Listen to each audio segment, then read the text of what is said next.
Le métier technico-commercial s'oriente autour de différents points. Nous sommes le représentant de la marque auprès de nos clients, donc aussi bien hypermarché que supermarché.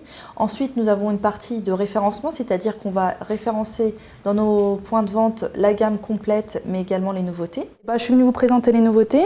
D'accord, Donc, on va voir ça. On a une action en termes de merchandising, c'est-à-dire qu'on va essayer de mettre le produit au meilleur endroit pour qu'il soit bien vu et donc bien vendu. Nous avons une action en termes d'opération commerciale, il faut qu'on essaye de vendre l'opération et puis d'optimiser les quantités de produits vendus. On a vu ce qu'on devait aborder, donc on se voit dans 15 jours pour l'opération rentrée des classes. On voit ça ensemble. Après mon bac, j'ai fait un BTS biochimiste. Ensuite, je me suis orientée vers une formation commerciale et ensuite j'ai passé un niveau bac plus 4 avec un diplôme spécialisé dans l'agroalimentaire, cadre commercial pour l'agroalimentaire. À la sortie de mon diplôme, j'ai été embauchée en CDI au sein de mon entreprise actuelle. On arrive à l'ouverture du magasin, donc en général c'est sur les alentours de 8h, 9h.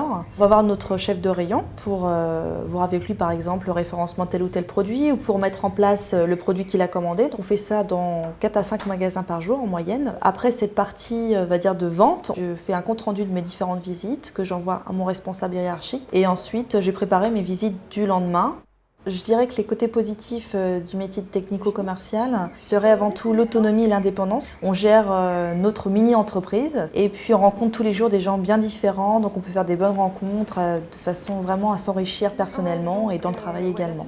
Comme tous les métiers, il y a des côtés négatifs. Je dirais que ce côté seul pour des personnes qui n'aiment pas la solitude peut être pesante, c'est-à-dire qu'on peut être vite démotivé.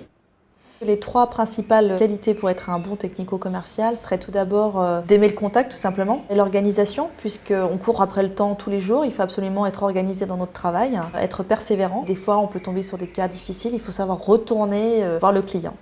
Ce qui me plaît le plus, c'est qu'on peut se dire que tous les jours c'est vraiment une nouvelle aventure puisque chaque jour est différent.